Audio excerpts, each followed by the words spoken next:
Captain Jake Morrison stood on the bridge of the Defiant, watching the stars through the main screen. His ship had been traveling for 3 months to reach the Kepler 442 system. Earth scientists had found strange signals coming from this area of space. Jake's job was simple: find out who was sending those signals and make first contact. "Captain, we're getting something on sensors," said Commander Rick Stone from a station. Rick had served with Jake for 5 years and was the best tactical officer in the fleet.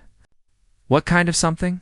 Jake asked, walking over to look at Rick's screen. "Leave 3 large ships, maybe 4 times bigger than us. They're not responding to our hail signals." Dr. Lisa Grant looked up from her science station. Was the ship's expert on alien life and had studied every known species in the galaxy. "Their ship design doesn't match anything in our databases. This could be a completely new species." Jake nodded. "Keep trying to contact them. Use all known languages and mathematical sequences. Maybe they just don't understand us yet." The Defiant moved closer to the alien ships. Jake could see them clearly, now through the main screen. They were dark, angular vessels with sharp edges like the teeth of some giant beast. Red lights pulsed along their hulls in patterns that looked almost like breathing. "Still no response to our signals," Rick reported. "But I'm reading massive weapon systems on those ships, Captain. Much more firepower than anything we have." Lisa frowned at her readings. "These energy signatures are strange. It's like their entire technology is built around hunting and fighting. I've never seen anything like it." First contact was always risky, but humanity needed to expand and meet new species. Send them our standard peace message. Full diplomatic package with pictures of Earth, human culture, our intentions for peaceful trade. The response came immediately. But it wasn't words. The alien ships opened fire. Energy beams tore through space toward the Defiant. Jake threw himself into his command chair as the ship shook under the impact. Alarms blared throughout the bridge. "Shields down to 60%, Rick shouted over the noise. "They're using some kind of plasma weapons, very advanced." "Why are they attacking us?" Lisa called out, holding onto her station as another blast hit the ship. "We sent peaceful messages." Jake's mind raced. The alien ships were moving to surround them, using tactics he recognized from military training. These weren't traders or explorers. They were warriors, and they hunted as a pack. "Rick, return fire. All weapons," Jake ordered.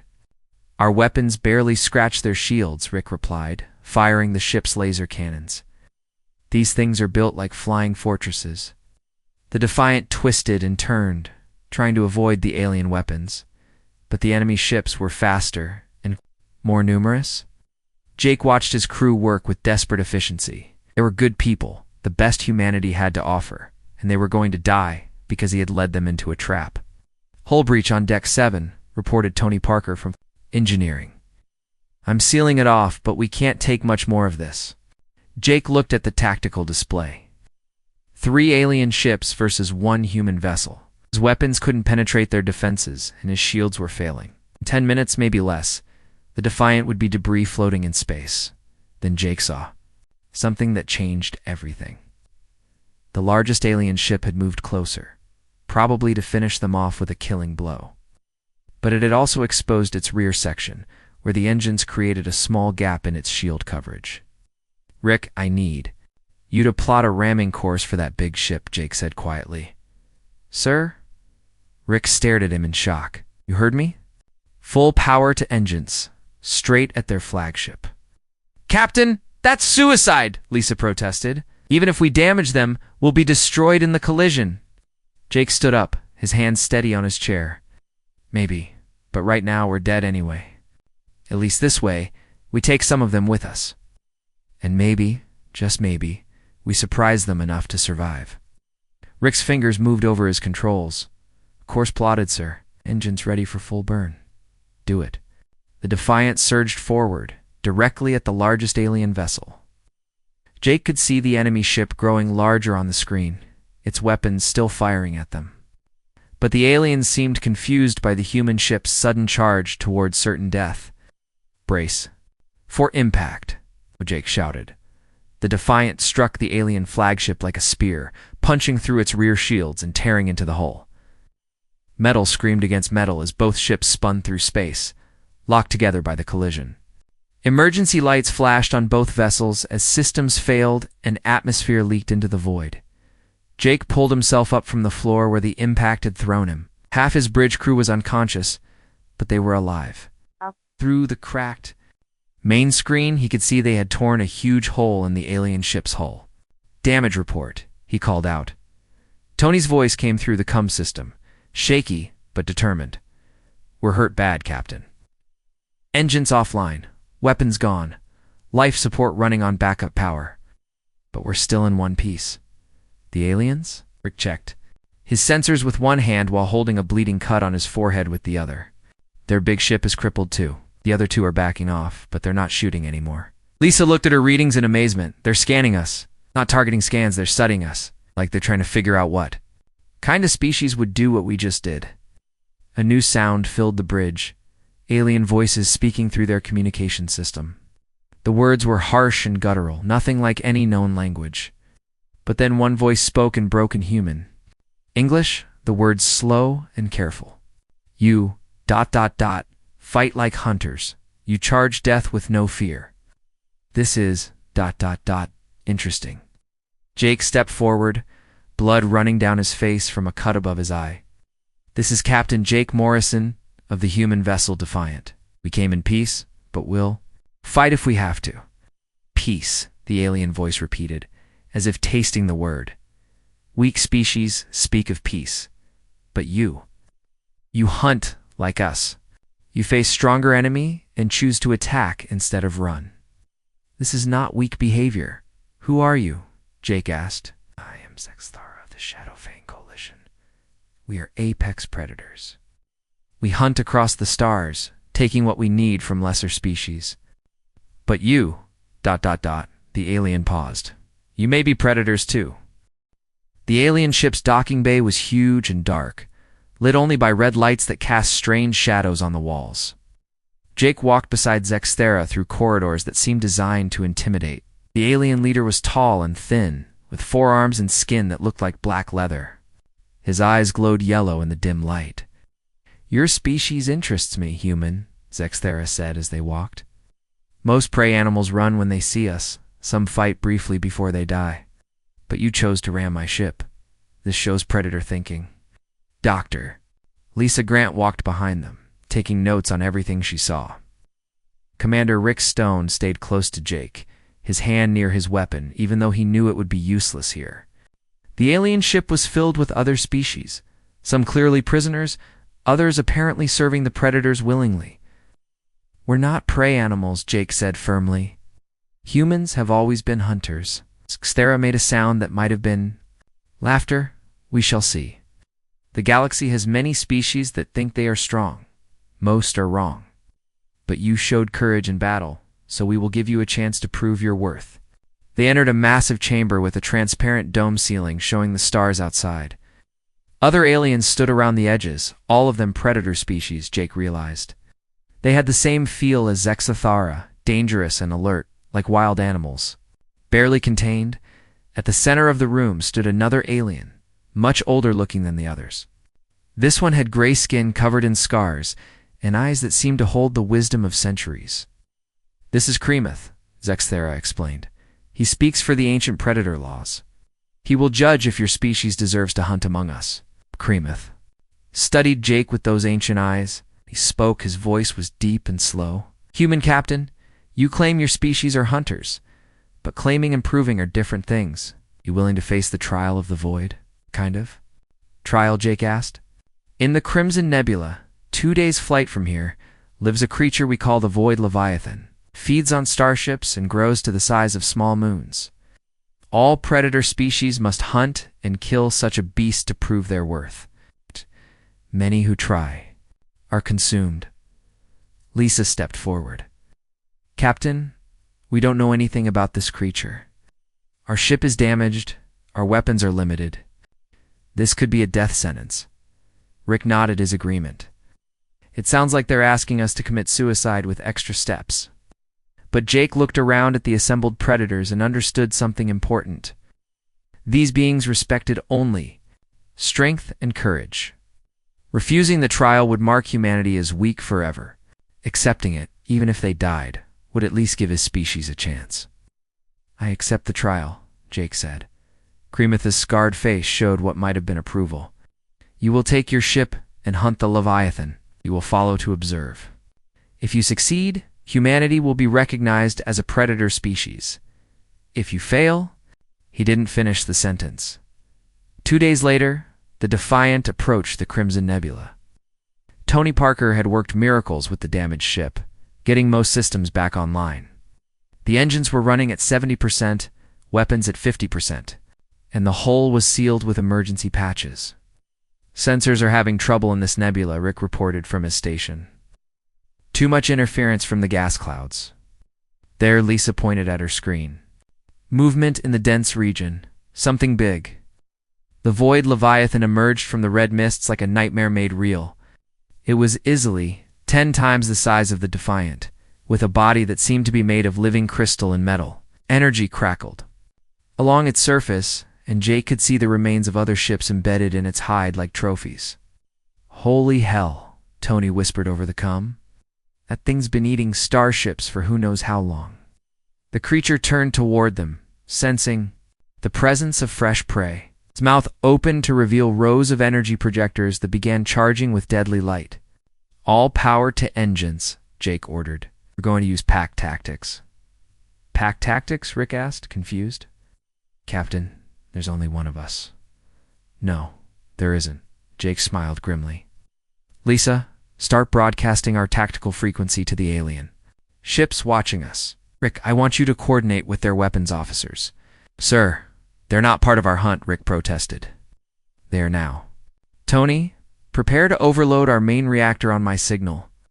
The void Leviathan fired, sending beams of pure energy at the Defiant. Jake threw the ship into evasive maneuvers while speaking into his communicator. Zexera, this is Jake Morrison. You want to see how humans hunt? Then hunt with us. Target the creature's left flank while we hit the right. This is not how the trial works, human, came the reply. This is how pack hunting works, Jake shot back. He said we fight like predators, while human predators hunt in coordinated groups. Either help us kill this thing, or watch us die trying. There was a long pause. Then Zexthera's ship moved into attack position. Shadowfang Coalition. Engage the beast. Show these humans how we fight. The battle became a deadly dance through the nebula. The human ship used its superior maneuverability to stay away from the Leviathan's main weapons while the alien ships hit it with heavy firepower. Jake coordinated the attack, calling out targeting information and tactical suggestions. Rick, tell the aliens to focus fire on that crystal formation near its head. Lisa, what's your analysis of its weak points? The energy buildup suggests. Those crystal areas are power nodes, Lisa replied quickly. If we can overload them, it might disrupt its whole system. You heard her, Jake called to the alien ships. Concentrate fire on the crystal nodes. The combined assault began to take effect. The Leviathan's movements became more erratic as its power systems were damaged. But it was learning too, adapting its attacks to counter their tactics. Captain, it's targeting our engine's signature, Rick warned. The next shot will cripple us. Jake made his decision. Tony, overload the reactor. We're going inside. Inside. Tony's voice cracked. Captain, that's insane. All the best plans are. Do it. The Defiant accelerated directly at the Leviathan's mouth, just as the creature fired. The energy beam passed just over their hull as they dove into the beast's maw. Inside, the ship was surrounded by a maze of organic technology and energy conduits. There, Jake pointed at a massive, pulsing core in the distance. The heart of this thing. Tony, how long until reactor overload? 30 seconds, Captain. Rick, get us to the escape pods. Lisa, grab all the data you can about this creature's biology. They reached the Leviathan's core just as the reactor reached critical mass. The crew sealed themselves in the escape pods as Jake piloted the ship directly into the creature's heart. The explosion tore through the Leviathan from the inside out. The beast's death cry echoed through space as its massive body began to break apart. The escape pods shot out of the creature's disintegrating form. Just as the last of its systems failed, Zexthera's ship picked up the human survivors. As they stood in the alien docking bay, wet and exhausted but alive, Kremoth approached them. In all my years, I have never seen a species turn the trial of the void into a pack hunt, the ancient alien said. You did not just kill the Leviathan, you made us part of your hunt. This shows a different kind of predator thinking. Jake wiped blood from a cut on his cheek. Humans are social hunters. We succeed by working together, not by fighting alone. Interesting, Kremoth mused. Perhaps. It is time for the galaxy's predators to learn new ways of hunting. Admiral Susan Blake read the message from Captain Morrison for the third time, her coffee growing cold on her desk. The communication had arrived at Earth just 6 hours ago, carried by a drone that had somehow made the journey from the Kepler system in record time. Humans recognized as apex predators by alien coalition, she muttered to herself. Jake, what have you gotten us into? The door to her office opened and General Hayes walked in, looking grim. Susan, we need to talk. The Galactic Council has called an emergency session. They're not happy about this predator business. Susan leaned back in her chair. Let me guess. Our peaceful neighbors are suddenly worried about having wolves in the sheep pen. That's putting it mildly. 3 species have already pulled their ambassadors from Earth. The Centauri Republic is talking about trade sanctions. And the Andromedon Collective just sent us a formal protest about human aggression threatening galactic stability. Wonderful. Susan stood up and walked to the window overlooking the space docks. Earth's fleet was small compared to the major galactic powers. But every ship was crewed by humans who had proven themselves capable of the impossible. How long until the council meeting? 6 hours. They want you there personally. Susan nodded. In general, I want our best diplomatic team, but also our tactical experts. Something tells me this is going to get complicated. Meanwhile, 3 star systems away, Jake Morrison sat in the command center of a massive alien space station. Structure was built into an asteroid and served as a meeting place for the galaxy's predator species. He was learning that being recognized as apex predators came with responsibilities he hadn't expected. The territory maps are complex, Zexthera explained, pointing to a holographic display of local space. Each predator species controls hunting grounds based on ancient agreements. Your species now inherits the territory of the Apex Lords. Were the Apex Lords? Dr. Lisa Grant asked, studying the data on her tablet. The greatest predators in galactic history, answered Veldenok, another alien who had arrived that morning. He was larger than Zexthera, with red scales and multiple eyes that seemed to track everything at once. They ruled a quarter of the galaxy before they vanished 5,000 years ago. Their territory has been empty ever since. At the map and felt his stomach drop. The Apex Lord's territory included Earth and dozens of human colonies. So you're saying we've inherited control over our own home system? And everything else the Apex Lords once claimed? Veldenok said, his voice carrying a challenge. But inheritance must be proven. I dispute your claim to these hunting grounds. On what basis?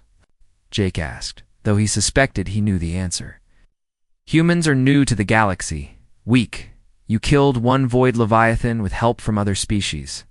This does not make you worthy of the Apex Lord's legacy. Commander Rick Stone stepped forward, his hand moving instinctively toward his weapon. Is that a threat? Veldenok's multiple eyes focused on Rick with predatory interest.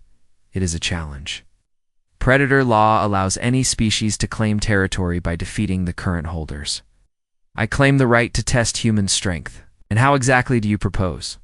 To test us? Jake asked. Your colonies? If humans are truly apex predators, you will defend your territory with appropriate ferocity. My hunters will raid your outer settlements. Your response will determine whether you keep your inherited lands or lose them to a more worthy species. Jake felt anger rising in his chest. You're talking about attacking innocent people? I am talking about the law of the hunt, Veldenok replied. Predators protect their territory or lose it. There is no middle ground. Before Jake could respond, alarms began sounding throughout the station. An alien technician called out in the common tongue, "Incoming transmission from the Galactic Council. Priority Alpha." The main screen activated, showing the council chambers. Dozens of species sat in tiered seats, most of them herbivorous or omnivorous races that had built their civilizations on cooperation rather than competition. At the center sat Chancellor Morgrim, a tall, thin being with silver skin and large black eyes. "Captain Morrison," the Chancellor said, his voice carrying across space, "the Galactic Council has received disturbing reports about human activities in the Kepler system. You are hereby ordered to report to the Council chambers immediately to explain your species. Apparent alliance with known predator factions." Jake looked around at the assembled predators. Several were showing signs of amusement at the Council's demand. "Chancellor, I'm currently engaged in diplomatic negotiations with the Shadowfang Coalition and other species. I cannot abandon these talks." "We'll abandon them or face the consequences," Morgrim replied coldly. "The Council has voted to classify humans as a potential threat to galactic peace. Your recognition by predator species only confirms our concerns." "Interesting," Veltanok said quietly. "The sheep fear the wolves. This will make your position more difficult, human." Chancellor Jake said, choosing his words carefully. "Humanity has always sought peaceful relations with all species. Our recent experiences have taught us about aspects of galactic politics we didn't previously understand. We request time to navigate these new relationships responsibly." "Time you do not have," Morgrim said. "Report to the Council within 48 hours, or face economic and military sanctions." The transmission ended, leaving Jake standing in a room full of predators who were now looking at him with what seemed like sympathy. "The Council has made your choice for you," Zexthera observed. "You cannot serve both predator law and prey animal politics." "Maybe we don't have to choose," Jake said thoughtfully. "Lisa, what do you think? Is there a way to honor predator traditions while maintaining our relationships with peaceful species?" Lisa looked up from her tablet, where she had been taking notes throughout the conversation. "The key might be in redefining what it means to be an apex predator. Every species we've met follows the same pattern: hunt, kill, take territory. But humans have always been different. We're pack hunters, but we're also builders and protectors." "Explain," Kremoth said, the ancient alien having remained silent throughout the exchange. "On Earth, the strongest predators don't just hunt prey animals. They maintain the balance of their ecosystem. They protect their territory not just by killing invaders, but by ensuring their hunting grounds remain healthy and productive." Jake nodded, beginning to understand. "So instead of just claiming the Apex Lord's territory, we could be its guardians. Protect the peaceful species living there while maintaining our predator status." "An interesting concept," Veltanok said, his tone skeptical. "But it changes nothing. I still claim the right to test your strength. My raiders will strike at your colonies within days. Then we'll be ready for them," Jake replied. "When we defeat your forces, we won't just drive them off. We'll show the galaxy what human predators really are." Admiral Blake's flagship dropped out of hyperspace near the asteroid station just as Jake was finishing his conversation with the Galactic Council. Her arrival brought 12 of Earth's most advanced warships, a clear message that humanity was taking the situation seriously. As Blake's shuttle docked with the station, Jake realized that everything was about to change. The Galactic Council saw humans as a threat to peace. The predator species saw them as potential rivals or allies. And somewhere in between, humanity would have to forge a new path that honored both their peaceful intentions and their newfound recognition as apex predators. The galaxy was about to learn that human wolves were unlike any predators they had ever encountered. 6 months after the Treaty of New Montana, the galaxy was a different place. Admiral Susan Blake stood in the command center of the newest addition to human space, a massive orbital station called Unity Point, built jointly by human and predator species as a symbol of their new alliance. "Status report," she called to her staff. 17 predator species have signed cooperation agreements with us," reported Commander Rick Stone. "Trade routes are secure, and piracy in our sector has dropped by 80%. "What about the Galactic Council?" Dr. Lisa Grant looked up from her diplomatic briefings. Still hostile. They've imposed trade sanctions on any species that deal with us, and there are rumors of a military buildup in council space. Jake Morrison entered the command center carrying a data pad with urgent information. We've got bigger problems than the council. Long-range sensors have detected something emerging from dark space. A massive fleet of unknown ships. Susan studied the sensor readings Jake handed her. How massive? 3,000 vessels. They're heading straight for the galactic core, destroying everything in their path. No communication attempts, no negotiation, just complete annihilation of every inhabited system they encounter. The Devourer fleet, said a new voice from the doorway. Kremoth entered the room, his ancient features grave with concern. Ill. Had hoped they were just legend. What exactly is the Devourer fleet? Lisa asked. An ancient enemy that consumed entire star systems before the first predator species learned to hunt, Kremoth explained. They were defeated long ago, but it seems they have returned from whatever dark realm they retreated to. Susan activated the main display, showing the fleet's projected path. At their current rate of advance, they'll reach the galactic core. In 4 months, that includes Earth, the Council worlds, and every major civilization in this region of space. Traditional predator response would be to fight for hunting rights, Jake observed. Each species would want to claim the glory of defeating such a powerful enemy. Which is why they always lost to the Devourers before, Kremoth said. The enemy fights as one mind, one will. Individual predators, no matter how strong, cannot match that unity. Jake looked around the room at the assembled humans and aliens. Then we don't fight as individuals. We fight as one pack.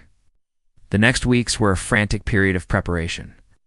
Jake found himself in the unusual position of coordinating the response of species that had been enemies for millennia, the Shadowfang. Coalition provided heavy assault ships. Voltanic's forces contributed their expertise in direct combat.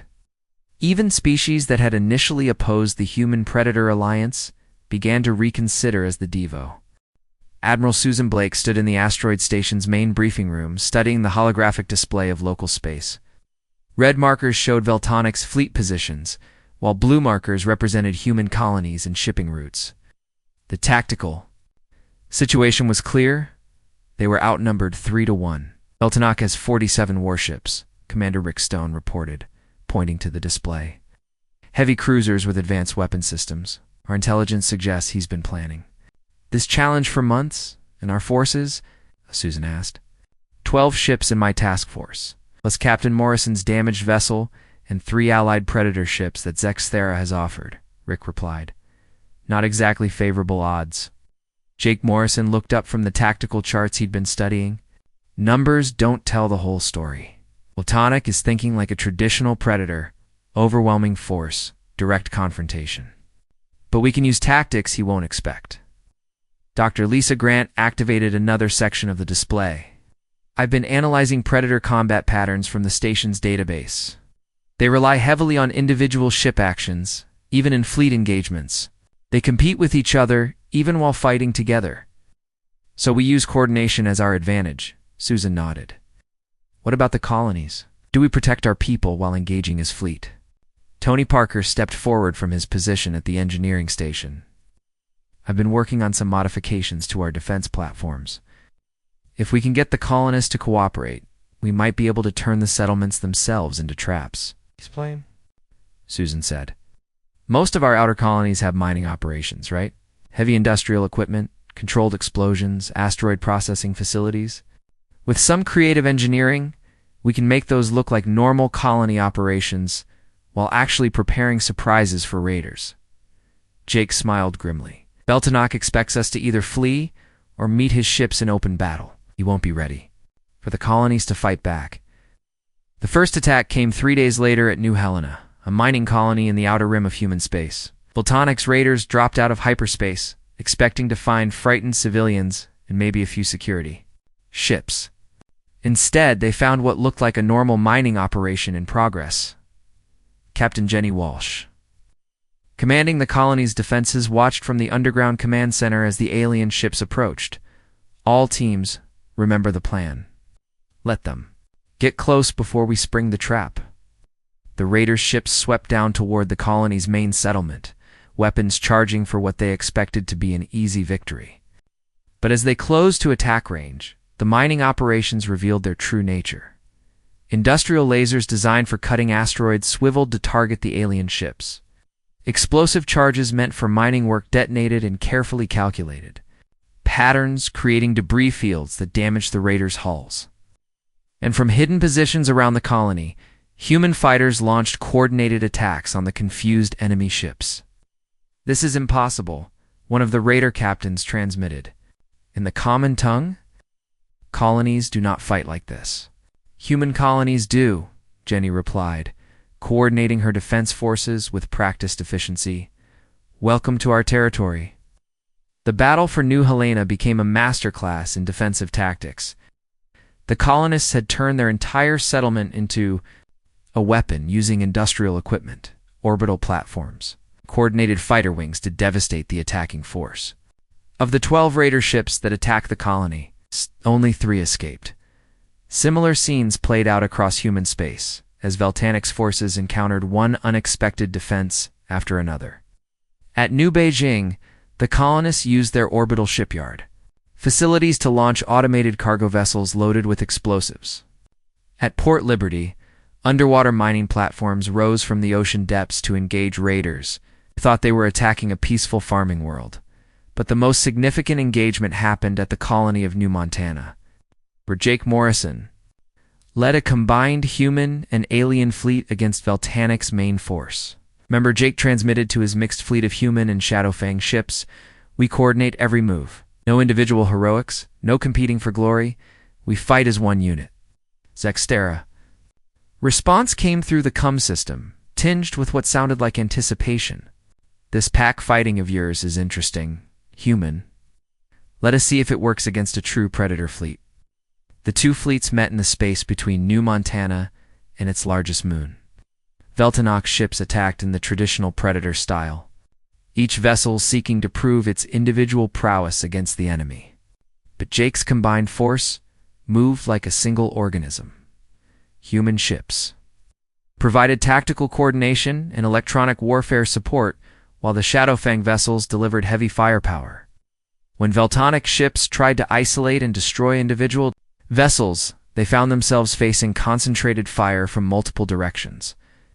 "Their coordination is unnatural," Veltanic transmitted to his fleet. "Ships should fight with individual honor, not hide behind group tactics." "Honor doesn't keep your crew alive," Jake replied over the open channel.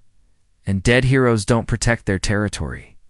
The battle turned when Jake implemented a tactic that confused both sides. Instead of trying to destroy Veltanaka's ships, the human-led force began herding them toward New Montana's moon, where Tony Parker had spent weeks preparing a surprise. The moon's mining facilities had been converted into massive magnetic field generators. As Veltanoc's fleet passed through the carefully calculated zone, the generators activated, creating a powerful electromagnetic pulse that disabled the raiders' weapons and engines. "This is not how honorable combat works," Veltanic protested, as his flagship drifted helplessly in space. "No," Jake agreed, "but it's how smart combat works. Your ships are disabled, not destroyed. Your crews are alive. By Predator law, I could claim your vessels and territory, but I'm offering you something different." "What do you offer?" "Join us. Not as a defeated enemy, but as part of something new. The galaxy is changing, and predators who can't adapt will be left behind." The standoff lasted for several hours, while Veltanac considered Jake's offer. During that time, reports came in from across human space. Veltanic's raiders had been defeated at every colony they attacked, not through superior firepower, but through superior coordination and tactical innovation. Finally, Veltanaka's response came. "You fight unlike any predator I have known. Your tactics are effective, but they feel wrong to my people. We are not pack hunters like you." "Then don't be," Jake replied. "Be what you are, but be it as part of something larger, your individual. Strength combined with our coordination could make us all more effective."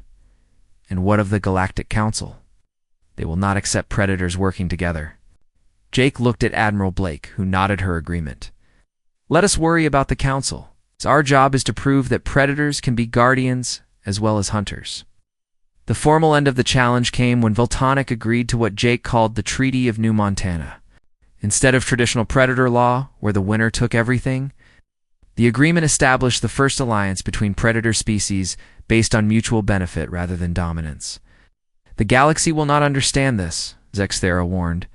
As they signed the agreement, predators who cooperate instead of compete violate the natural order. Maybe it's time for a new natural order, Jake replied. One where the strongest predators are those who can protect what they care about, not just destroy what they fear. As news of the treaty spread through predator space, other species began to take notice. Some saw opportunity in the human model of pack cooperation. Others saw a threat in the idea of predators working together instead of fighting each other. But in the Galactic Council chambers, Chancellor Morgrim received the reports with growing alarm. Humans weren't just claiming territory as apex predators. They were changing what it meant to be an apex predator entirely. Summon the fleet commanders, he ordered his aide. If we cannot control the humans through diplomacy, we may need to consider other options.